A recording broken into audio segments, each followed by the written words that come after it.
أعوذ بالله من الشيطان الرجيم.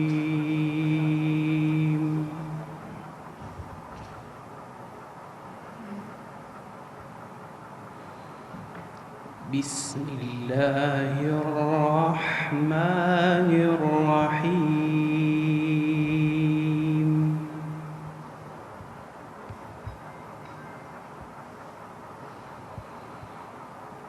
لا يستوي أصحاب النار وأصحاب الجنة.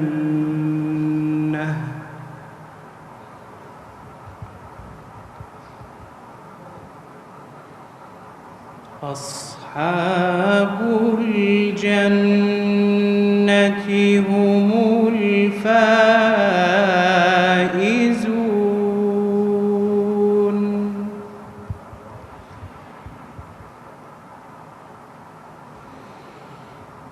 لو أنزلنا هذا القرآن على جبل لرأيته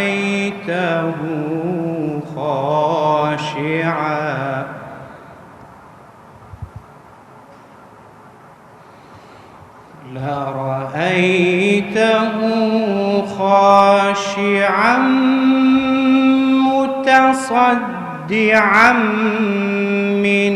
خشية الله.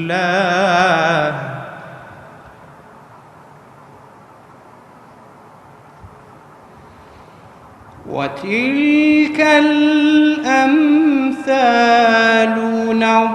نضربها للناس لعلهم يتفكرون.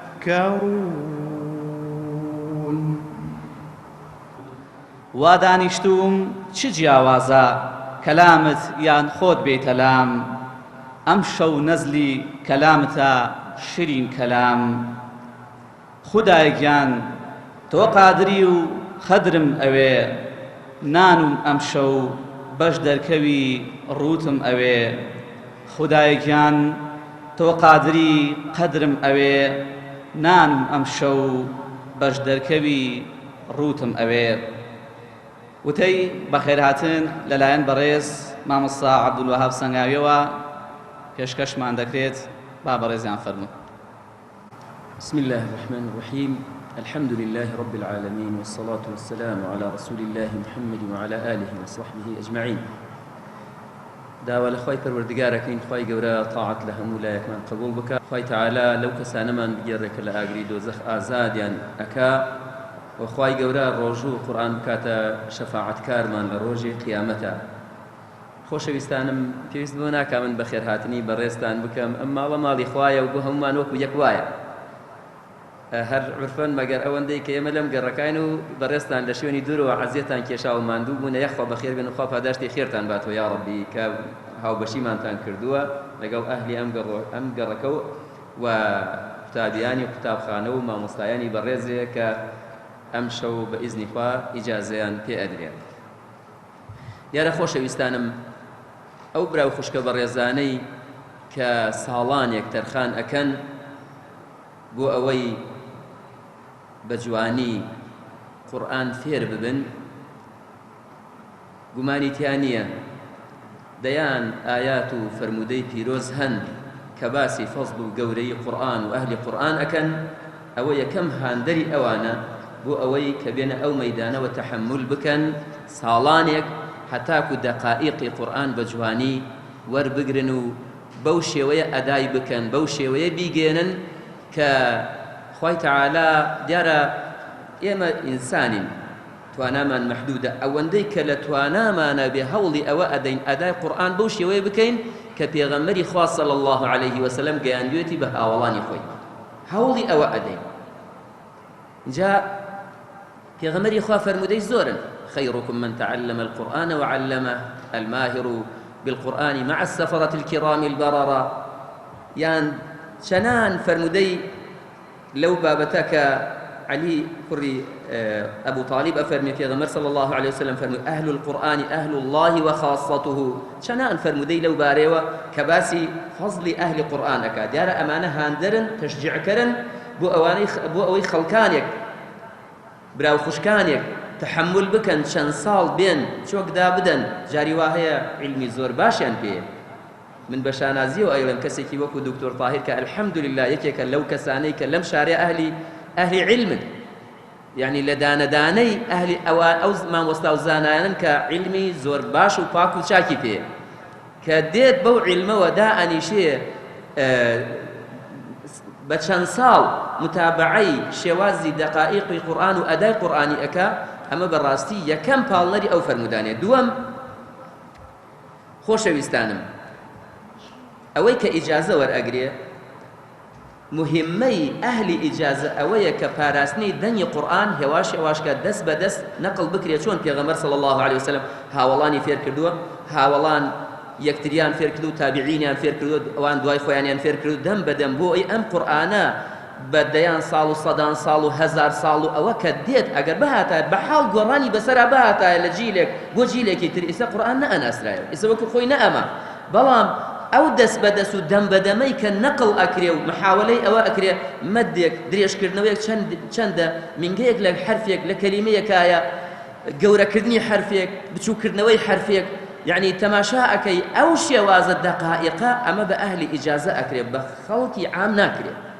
أما بخلقان يكري كأهل اختصاص لو قواريا مهمي أوان أويا حفظي يعني هو كاريك بن بو باراستني دنجي قرآن كدس بدس نقلبي وكو خوي بمينيتو نقول قرآن كاري بسرانيا چونك زور جار زماني عربي طبعا زور دقيقة زور حساسة جاری وهەیە دەنگێک کە گەورەکەی بچووکەکەی معناکە ئەگۆڕێ، بۆیە زۆر زۆر زەڕورە تاقمێک هەبن تەسەدی ئەو مەیدانە بکەن، ئەهلی توانا بن، ئەهلی سەبر بن بە جوانی ئەو قورئانە وەرگرن نەقلیکەن، وی گۆڕانکاری بەسەرانەیە و لە ئەخیرە نەبێتە سەبەبی گۆڕینی معناکەشی. سێم شەرەفێکی گەورەیە ئەو سەنەدەی کە کاتێک مامۆستایەک لە مامۆستایەکی تر ئەو قورئانە وەرەگرێ ئەویش لە مامۆستایەکی تر بەو شێوەیە ئەڕوا. بۆ نمونە من لە خزمەتی مامۆستا سیروانە خوێندوم، مامۆستا سیروان لە خزمەتی مامۆستا شێخ ئەحمەد خورشیدا خوێندوم، ئەو لە خزمەتی مامۆستاکەی خۆیان دەست بە دەست ئەڕوا هەتاکو ئەگاتە ئیمامی عاصیم. ئیمامی عاصیم دوو تەڵەبەی هەبووە، ئێمە دوو ڕیوایەت وەرەگرین کە حەفس و شوعبەیە، لە سەروی خۆیان ئەو لە عەبدوڵڵای کوڕی حەبیب و زری کوڕی حوبەیشی وەرگرتووە. عەبدوڵڵای کوڕی حەبیب لە عەلی کوڕی ئەبی طالب، لە زەید لە عوثمانی کوڕی عەفان لەم سەحابیانەی وەرگرت، زری کوڕی حوبەیش لە عەبدوڵڵای کوڕی مەسعودی وەرگرتووە. ئەمانیش ئەو قورئانەیان لە پێغەمبەرەوە صلی الله علیه وسلم وەرگرتووە. بەم شێوەیە لەم مامۆستا بەڕێزانەی کە ئێستا دانیشتوون حتا پێغەمبەری خوا صلی الله علیه وسلم بە سەنەد یەک بە یەک دیارەکە هەر یەکە مامۆستاکەی کێ و لە کێ وەرگرتووە هەتا گاتە پێغەمبەری خوا صلی الله علیه وسلم. ئەگەر خەڵک شانازی بە نەسەب و بە سەنەدی خۆیەوە ئەکا، بەڕاستی گەورەترین سەنەد و نەسەبێ کە ئینسان شانازی پێوە بکە ئەو سەنەد و نەسەبەیە کە ئەیبەسێتەوە بە پێغەمبەرەوە صلی الله علیه وسلم لە ڕێگەی قورئانەوە، کە ئەمە شەرەفێکی زۆر گەورەیە هەر مامۆستایەک هەر برایەک هەر خوشکێک کە ئەم سەنەدەی هەبێ و بتوانێ هەڵگری ئەم سەنەدە بێ. جا ئێمە ئەلێرەیە من چۆن مامۆستاکەم وەسیەتی پێم کردو بە تەقوای خوا، بەوەی کە ئەو قورئانە هەوڵدەم لێی تێ بگەم، هەوڵدەم ئەمر بە ئەمرەکانی بکەم و ئەو شتانی کە نەهی لێ کراوە قەدەغەی کراوە خۆمی لێ بپارێزم، هەوڵدەم ڕەوشت و ئەخلاقم ڕەنگدانەوەی قورئان بێ، ڕەنگدانەوەی قورئان لە ڕەوشت و ئەخلاقما بێ. بە هەمان شێوە منیش وەسیەت بۆ ئەو مامۆستا و براو خوشکانە ئەکەم کە لە خۆم زۆر بە باشتریان ئەزانم، ومێد ئەکەم ئینشاء الله ئەهلن بۆ هەڵگرتنی ئەو ئیجازە و ئەو قورئانە پیرۆزە. أعوذ بالله من الشيطان الرجيم. إن هذا القرآن يهدي للتي هي أقوم ويبشر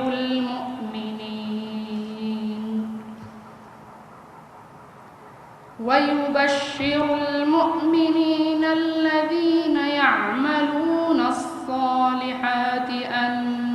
لهم أجرا كبيرا وأن الذين لا يؤمنون بالآخرة أعتدنا لهم عذابا أليما ويدعو الإنسان بالشر دعاءه بالخير وكان الإنسان عجولا وجعلنا الليل والنهار آيتين فمحونا آية الليل وجعلنا آية النهار مبصرة لتبتغوا فضلا من ربكم ولتعلموا عدد السنين والحساب وكل شيء فصلناه تفصيلا وكل إنسان ألزمناه طائره في عنقه ونخرج له يوم القيامة كتابا يلقاه منشورا اقرأ كتابك كفى بنفسك اليوم عليك حسيبا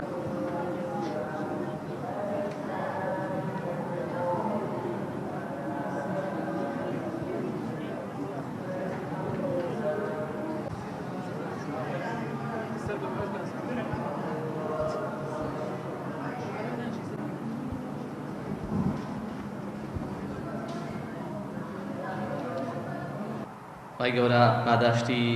کاکی وا بداتەوە. سوود وەرگرتن و سوود گەیاندن بە مەدرسەی قورئان بابەتێکە کە مامۆستاتایی پێشکەشمانیەکە با بەڕێزیان فەرموون. بسم الله والحمد لله والصلاة والسلام على رسول الله وعلى آله وصحبه ومن والاه أما بعد پێشەکی بەناوی خوای پەروەردگار ئەمجا ئەمەوێ لە ناخی دڵمەوە بە خێرهاتنی هەموو لایەکتان بکەم کە ئامادەی ئەم مەراسیمە بوون و سوپاسی جەنابی مامۆستا عومەرەکەین کە لەگەڵمانە ئەرکی کێشاوە خوای گەورە پاداشتی داتەوە و نمونەی زۆر کە. خۆشەویستان، ئەم مەدرسەیە دیارە لەم ناوچەیەیە هەم دەبێ خەڵکی چەمچەماڵ بەعام و بەتایبەت ئەم سنوورەی ئێوە هەم سوودی لێوەربگرن و هەم سوودی پێ بگەێنن.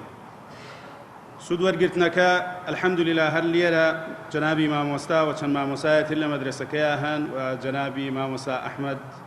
کاک مەحموود بنگردی هەر پیاوێکی مجاز و بەتوانایە سوودیان لێوەربگرن، هاتوچۆی مەدرسەکە بکەن، مناڵەکانتان بخەنە بەر خوێندن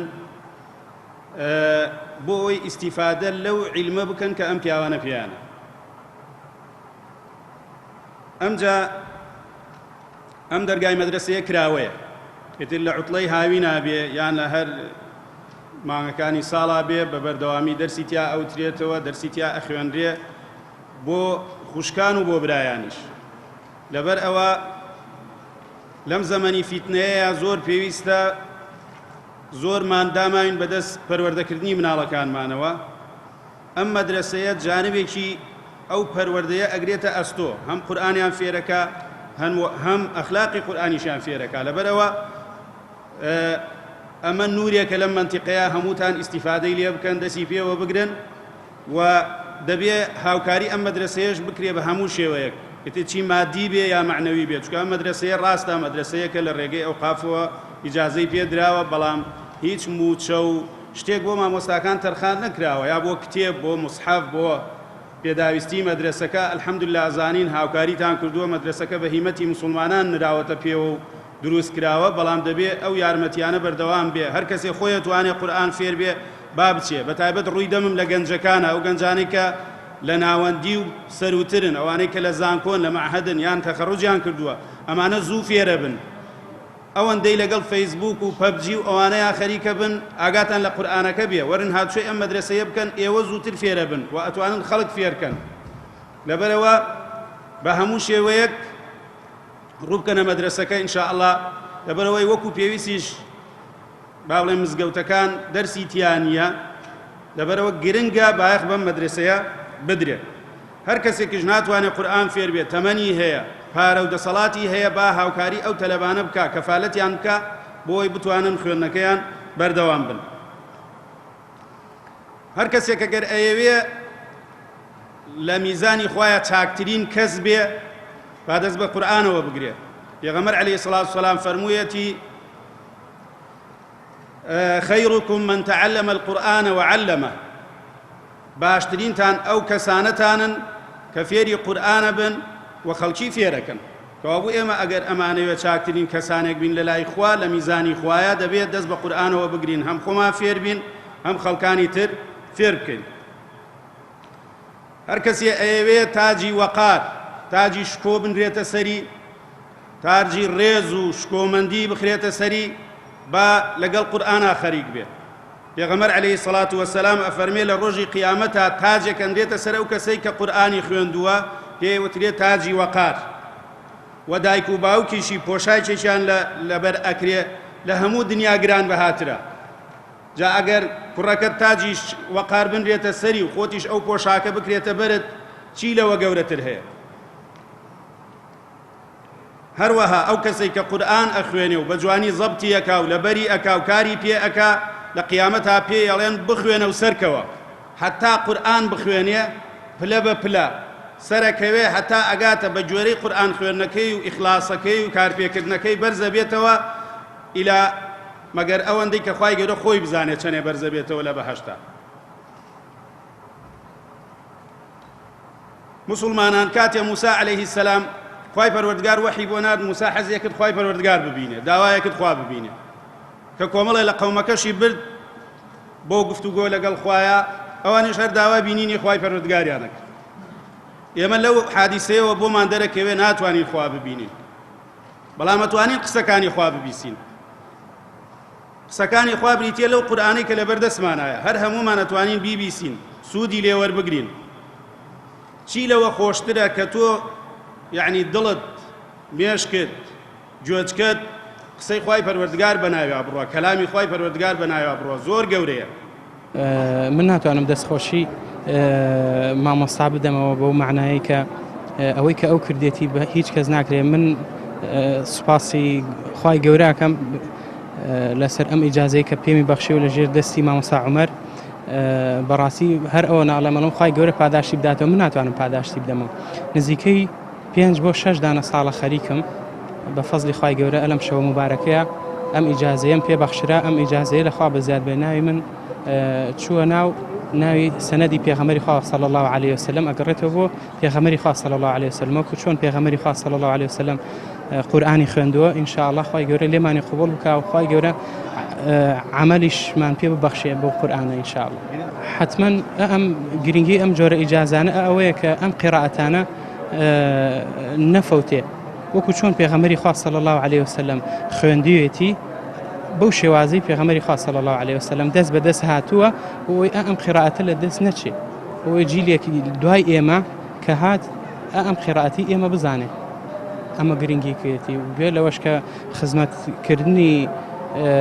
گەورەترین کتابە لەسەر ئەم زەوێ کە قورئانی پیرۆزە و معلومی جەنابتان بسم الله الرحمن الرحيم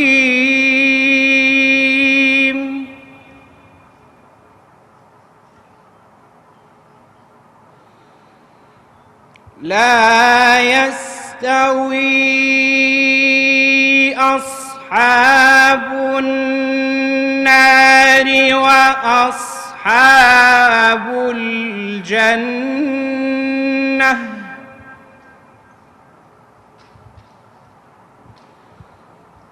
أصحاب الجنة هم الفائزون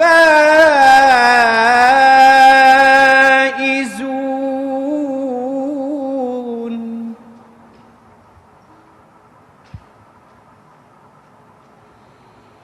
لو أنزلنا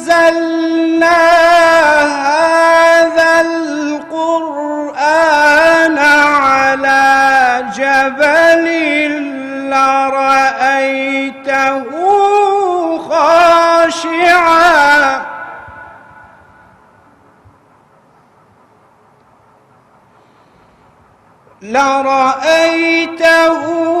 خاشعا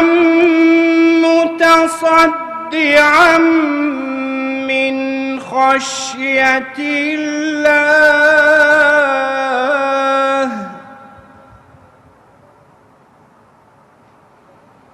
وتلك الأمثال نضربها للناس لعلهم يتفكرون.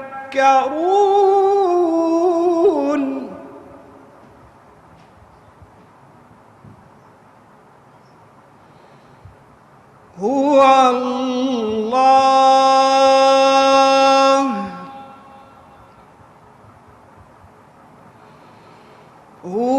الله الذي لا إله إلا هو عالم الغيب والشهادة.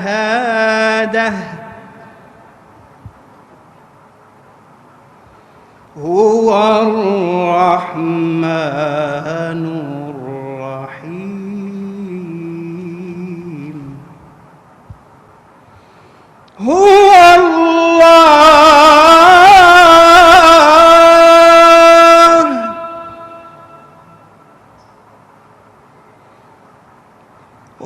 الله الذي لا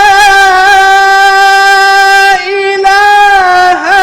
إلا هو الملك القدوس السلام.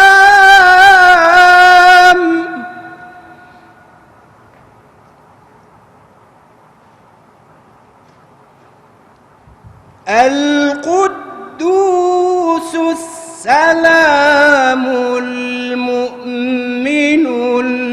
المهيمن العزيز الجبار المتكبر. سبحان الله عما يشركون.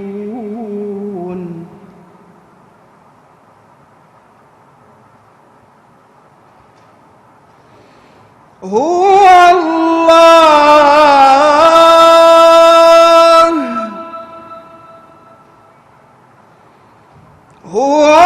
الله الخالق البارئ المصور.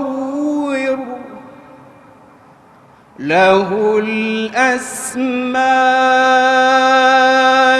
الحسنى. يسبح له ما في السماوات والأرض وهو العزيز الحكيم. صدق الله